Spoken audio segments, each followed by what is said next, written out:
여러분, 이상한 점이 있습니다. 금리가 1%에서 5%로 올랐습니다. 4%포인트 상승이죠. 별거 아닌 것 같습니까? 3억 원 대출받은 사람을 보세요. 금리 1%일 때 이자는 연 300만 원입니다. 월 25만 원이죠. 금리 5%가 되면 이자는 연 1,500만 원입니다. 월 125만 원이죠. 월 100만 원이 더 나갑니다. 1년이면 1,200만 원 차이입니다. 더 이상한 건 이겁니다. 부자는 금리 오르면 더 부자가 됩니다. 예금 이자가 늘어나니까요. 서민은 금리 오르면 더 가난해집니다. 대출 이자가 늘어나니까요. 서울에 사는 30대 직장인 김희문 씨는 생각합니다. 금리 오르면 다 힘든 거 아냐? 왜 부자는 유리하지? 이유가 있습니다. 구조적인 문제죠. 부산에 사는 40대 금융 전문가 박진실 씨는 설명합니다. 대출이 부자와 서민을 가르는 선입니다. 부자는 빌려주는 사람, 서민은 빌리는 사람이죠. 금리 오르면 격차가 커집니다. 오늘은 왜 금리 오르면 대출이 위험한지, 그리고 어떻게 대처해야 하는지 정확히 알려드리겠습니다. 이 영상이 도움이 되신다면 구독 버튼과 좋아요 버튼 꼭 눌러주세요. 여러분의 작은 클릭이 더 좋은 콘텐츠를 만드는 큰 힘이 됩니다. 그럼 시작하겠습니다. 먼저 현재 상황을 볼까요? 2025년 한국은행 기준금리는 3.5%입니다. 2020년에는 0.5%였습니다. 5년 만에 7배 올랐죠. 시중은행 주택담보대출 금리는 4.5%에서 6%입니다. 신용대출 금리는 6%에서 12%입니다. 대전에 사는 경제학 교수 정금리 씨는 설명합니다. 금리 인상기입니다. 2020년부터 2025년까지 계속 올랐죠. 대출자들이 고통받고 있습니다. 통계를 보면 가계부채가 1,900조 원입니다. 국민 1인당 3,700만 원 빚진 겁니다. 첫 번째 위험, 이자 부담이 폭증합니다. 금리가 오르면 이자가 늘어납니다. 당연하죠. 광주에 사는 30대 이대출 씨를 보세요. 2020년에 아파트를 샀습니다. 3억 원 대출받았습니다. 당시 금리는 2%였습니다. 연이자가 600만 원, 월 50만 원이었죠. 감당할 만했습니다. 2025년 금리가 5%가 됐습니다. 연이자가 1,500만 원, 월 125만 원이 됐습니다. 월급이 300만 원입니다. 이자만 125만 원 나갑니다. 월급의 42%죠. 생활비 150만 원 쓰면 25만 원 남습니다. 저축? 불가능합니다. 원금 상환? 꿈도 못 꿉니다. 인천에 사는 재무설계사 최부담 씨는 경고합니다. 이자 부담이 삶을 짓누릅니다. 월급의 30% 넘으면 위험하죠. 40% 넘으면 파산 위기입니다. 통계를 보면 대출자의 25%가 이자 부담으로 저축을 못합니다. 미래가 없어지는 겁니다. 두 번째 위험, 원금 상환이 불가능해집니다. 이자만 내기도 벅찹니다. 원금은 못 갚죠. 서울에 사는 40대 김원금 씨를 보세요. 5억 원 대출받았습니다. 원리금균 등상환 방식이었습니다. 금리 2%일 때는 월 184만 원 냈습니다. 이자 83만 원, 원금 101만 원이었죠. 원금이 줄어들었습니다. 10년 후 완납 가능했습니다. 하지만 금리가 5%로 올랐습니다. 월 265만 원 내야 합니다. 이자 208만 원, 원금 57만 원이죠. 월급이 400만 원입니다. 265만 원 내면 135만 원 남습니다. 생활비도 부족합니다. 원금 상환? 거의 안 됩니다. 부산에 사는 금융상담사 박평생 씨는 경고합니다. 이자만 내고 원금 못 갚으면 평생 빚입니다. 노후까지 빚을 끌고 가는 거죠. 통계를 보면 대출자의 40%가 원금 상환 속도가 느려졌습니다. 빚에서 못 벗어나는 겁니다. 세 번째 위험, 변동금리 대출은 더 위험합니다. 고정금리는 그나마 예측 가능합니다. 변동금리는 폭탄이죠. 대전에 사는 30대 정변동 씨를 보세요. 2020년에 변동금리로 4억 원 대출받았습니다. 당시 금리가 1.5%였습니다. 월 이자가 50만 원이었죠. 고정금리는 2.5%인데 변동금리는 1.5%네. 변동금리가 낫지. 선택했습니다. 2025년 금리가 5.5%가 됐습니다. 월 이자가 183만 원이 됐습니다. 4배 가까이 늘어난 겁니다. 감당이 안 됩니다. 집을 팔려고 합니다. 하지만 집값도 떨어졌습니다. 손해보고 팔아야 하는 상황입니다. 광주에 사는 리스크 전문가 이폭탄 씨는 경고합니다. 변동금리는 시한폭탄입니다. 금리 오르면 감당 못하죠. 특히 저금리 시대에 받은 변동금리가 위험합니다. 통계를 보면 변동금리 대출자의 15%가 연체 위험에 처했습니다. 네 번째 위험, 집값 하락과 이중고를 겪습니다. 금리 오르면 집값도 떨어집니다. 이자는 늘고 자산은 줄어드는 거죠. 인천에 사는 40대 최아락 씨를 보세요. 2021년에 아파트를 샀습니다. 10억 원 주고 샀습니다. 7억 원 대출 받았죠. 2025년 집값이 7억 원으로 떨어졌습니다. 30% 하락한 겁니다. 자산은 7억 원인데 빚은 7억 원입니다. 순자산이 0원입니다. 게다가 금리는 올랐습니다. 이자가 월 291만 원 나갑니다. 팔려고 해도 손해입니다. 7억 원에 팔면 대출만 갚고 끝입니다. 3억 원 날리는 거죠. 버티려고 해도 이자가 버겁습니다. 진퇴양난입니다. 서울에 사는 부동산 경제학자 김희중고 씨는 설명합니다. 금리 인상기에는 집값도 떨어집니다. 대출받아 집 산 사람은 이중고를 겪죠. 자산은 줄고 부채는 늘어나는 겁니다. 통계를 보면 2021년에서 2022년 집 산 사람의 30%가 마이너스 자산 상태입니다. 다섯 번째 위험, 연체하면 신용불량자가 됩니다.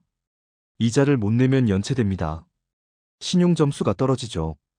부산에 사는 20대 박연채 씨를 보세요. 신용대출 5천만 원 받았습니다. 월 이자가 50만 원이었습니다. 감당했습니다. 금리가 올랐습니다. 월 이자가 80만 원이 됐습니다. 월급이 250만 원입니다. 생활비 150만 원 쓰면 100만 원 남습니다. 이자 80만 원 내면 20만 원 남습니다. 부족합니다. 한 달 연체했습니다.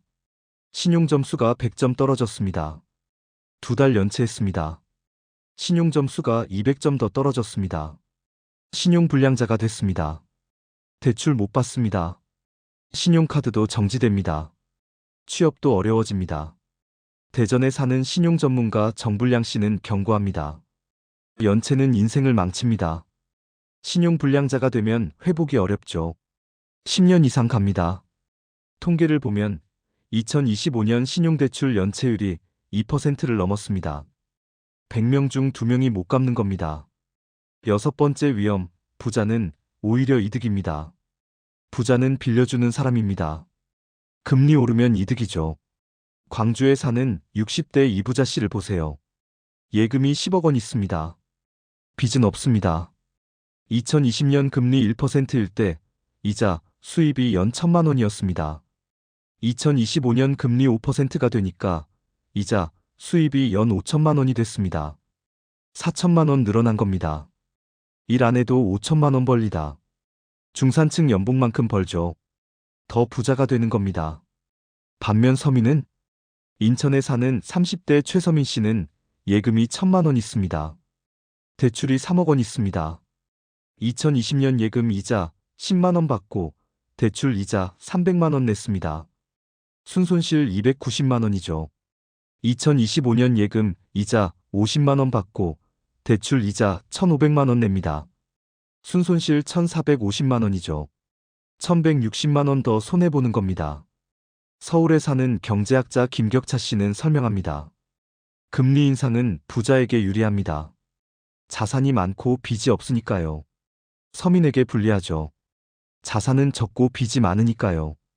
통계를 보면 상위 10%는 금리 인상으로 이득을 봅니다. 하위 50%는 손해를 보죠. 격차가 더 커지는 겁니다. 일곱 번째 위험, 소비가 줄어듭니다. 이자 내느라 돈을 못 씁니다. 소비가 줄어들죠. 부산에 사는 40대 박소비 씨를 보세요. 월급 400만 원입니다. 대출 이자 150만 원 냅니다. 생활비 200만 원 쓰면 50만 원 남습니다. 여행 못 갑니다. 외식 줄입니다. 옷도 안 삽니다. 소비를 최소화하는 겁니다. 박소비 씨 같은 사람이 수백만 명입니다. 소비가 줄어듭니다. 경제가 침체됩니다. 기업 매출이 줄어들죠. 실업이 늘어납니다. 악순환입니다. 대전에 사는 거시경제학자 정침채 씨는 설명합니다. 금리 인상의 목적은 소비를 줄여서 물가를 잡는 겁니다. 하지만 부작용이 있죠. 경기 침체가 오는 겁니다. 통계를 보면 2025년 민간 소비 증가율이 1%로 둔화됐습니다. 경기가 안 좋아진 겁니다. 여덟 번째 위험, 자영업자는 더 위험합니다. 자영업자는 사업자금 대출이 있습니다. 금리 오르면 직격탄이죠. 광주에 사는 50대 이사장 씨를 보세요. 식당을 운영합니다. 사업자금 2억 원 대출받았습니다. 2020년 금리 2%일 때 월 이자가 33만 원이었습니다. 2025년 금리 6%가 되니까 월 이자가 100만 원이 됐습니다. 67만 원 늘어난 겁니다. 매출은 그대로인데 이자는 3배 늘었습니다. 남는 게 없습니다. 적자입니다. 버티다가 결국 폐업합니다. 이사장 씨 같은 자영업자가 수십만 명입니다. 인천에 사는 중소기업 전문가 최폐업 씨는 경고합니다. 금리 인상은 자영업자를 직격합니다. 대출 의존도가 높으니까요. 폐업률이 급증하죠. 통계를 보면 2025년 자영업자 폐업률이 15%를 넘었습니다. 7명 중 1명이 문 닫는 겁니다. 아홉 번째 위험, 젊은 세대가 더 고통받습니다. 젊은 세대는 대출이 많습니다. 집도 사야 하고 학자금도 갚아야 하죠. 서울에 사는 30대 김청년 씨를 보세요. 학자금 대출 3천만 원 있습니다. 주택담보대출 4억 원 있습니다. 신용대출 5천만 원 있습니다. 총 4억 8천만 원 빚입니다. 월급이 400만 원입니다. 이자만 200만 원 나갑니다. 월급의 50%가 이자입니다. 결혼? 못합니다. 아이? 엄두도 못 냅니다. 저축? 불가능합니다. 미래가 없습니다. 부산에 사는 세대 연구자 박미래 씨는 경고합니다. 젊은 세대는 빚으로 시작합니다. 금리 오르면 평생 빚에서 못 벗어나죠. M4 세대가 되는 겁니다. 통계를 보면 20대에서 30대 가계부채 비율이 소득 대비 200%를 넘었습니다. 소득의 2배 빚진 겁니다. 열 번째 위험, 경제 위기로 이어질 수 있습니다. 대출자가 못 갚으면 은행이 위험해집니다. 금융위기로 이어지죠. 대전에 사는 금융시스템 전문가 정위기 씨는 경고합니다. 연체율이 높아지면 은행이 부실해집니다. 1997년 외환위기, 2008년 금융위기가 그랬죠. 대출이 부실화된 겁니다. 2025년 현재 연체율이 오르고 있습니다. 위험 신호죠. 만약 대규모 연체가 발생하면 은행이 망합니다. 예금자도 피해봅니다. 국가 경제가 흔들립니다. 광주에 사는 경제사학자 이역사 씨는 상기시킵니다. 역사는 반복됩니다. 저금리 시대의 과도한 대출, 금리 급등, 연체 폭증, 금융위기. 패턴이 똑같죠. 지금 조심해야 합니다. 그럼 우리는 어떻게 대처해야 할까요? 첫째, 대출을 최대한 줄이세요. 여유 자금이 있으면 원금을 갚으세요. 이자 부담을 줄이는 게 최우선입니다. 둘째, 변동금리를 고정금리로 바꾸세요. 변동금리는 위험합니다. 고정금리로 전환하세요. 당장 금리가 조금 높아도 안정적입니다. 셋째, 대출 한도를 낮추세요. 더 빌릴 수 있어도 빌리지 마세요. 소득의 30% 이내로 이자를 맞추세요. 넷째, 비상금을 준비하세요. 생활비 6개월치는 현금으로 가지고 있으세요. 갑자기 일 못하거나 실직해도 버틸 수 있게요. 다섯째, 소득을 늘리세요. 부업, 투잡을 고려하세요. 소득이 늘어야 대출을 갚을 수 있습니다. 여섯째, 지출을 줄이세요. 불필요한 소비를 없애세요. 구독 서비스, 외식, 쇼핑 줄이세요. 일곱째, 금리 동향을 주시하세요. 중앙은행 발표를 주시하세요. 금리 오를 것 같으면 미리 대비하세요. 여덟째, 전문가 상담을 받으세요. 혼자 감당 안 되면 재무 상담을 받으세요. 신용회복위원회에 상담하세요. 정리하겠습니다. 금리 오르면 대출이 위험한 10가지 이유입니다. 첫째, 이자 부담이 폭증합니다. 월급의 40% 이상이 이자로 나가는 거죠. 둘째, 원금 상환이 불가능해집니다. 이자만 내기도 벅차서 평생 빚인 거죠. 셋째, 변동금리 대출은 더 위험합니다. 금리가 4배 가까이 올라가는 거죠. 넷째, 집값 하락과 이중고를 겪습니다. 자산은 줄고 빚은 그대로인 거죠. 다섯째, 연체하면 신용불량자가 됩니다. 인생이 망가지는 거죠. 여섯째, 부자는 오히려 이득입니다. 예금 이자로 돈 버는 거죠. 일곱째, 소비가 줄어듭니다. 경기가 침체되는 거죠. 여덟째, 자영업자는 더 위험합니다. 폐업률이 15%를 넘는 거죠. 아홉째, 젊은 세대가 더 고통받습니다. 빚이 소득의 2배인 거죠. 열째, 경제 위기로 이어질 수 있습니다. 대규모 연체가 금융 위기를 만드는 거죠. 우리의 대처 방법입니다. 첫째, 대출을 최대한 줄이세요. 둘째, 변동금리를 고정금리로 바꾸세요. 셋째, 대출 한도를 낮추세요. 넷째, 비상금을 준비하세요. 다섯째, 소득을 늘리세요. 여섯째, 지출을 줄이세요. 일곱째, 금리 동향을 주시하세요. 여덟째, 전문가 상담을 받으세요. 금리 오르면 대출이 위험한 이유, 대출이 부자와 서민을 가르는 선입니다. 금리가 1%에서 5%로 올랐습니다. 3억 원 대출자는 월 이자가 25만 원에서 125만 원이 됐습니다. 100만 원 늘어난 겁니다. 1년이면 1200만 원 차이죠. 부자는 어떨까요? 10억 원 예금자는 이자, 수입이 연 1000만 원에서 5천만 원이 됐습니다. 4천만 원 늘어난 겁니다. 같은 금리 인상인데 결과가 정반대입니다. 부자는 더 부자가 되고 서민은 더 가난해지는 겁니다. 대출이 부자와 서민을 가르는 선입니다. 부자는 빌려주는 사람입니다. 금리 오르면 이득이죠. 서민은 빌리는 사람입니다. 금리 오르면 손해죠. 격차가 더 커지는 겁니다. 가계부채 1900조 원, 국민 1인당 3700만 원 빚입니다. 금리 5%면 연 95조 원 이자 나갑니다. 국민이 1년에 95조 원을 은행에 바치는 겁니다. 이 돈이 어디로 갈까요? 부자한테 갑니다. 예금자한테 가는 거죠. 서민한테서 부자로 돈이 흐르는 겁니다. 금리는 중립적이지 않습니다. 부자에게 유리한 도구입니다. 대출 조심하세요.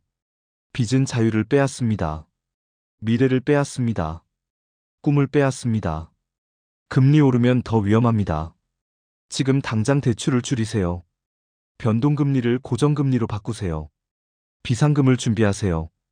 대출 없는 삶을 목표로 하세요. 그게 진정한 자유입니다. 감사합니다. 이 영상이 도움이 되셨다면 구독 버튼과 좋아요 버튼 꼭 눌러주세요. 여러분의 구독과 좋아요가 더 많은 사람들에게 이 정보를 전하는 힘이 됩니다. 댓글로 여러분의 생각도 들려주세요. 다음 영상에서 또 만나겠습니다.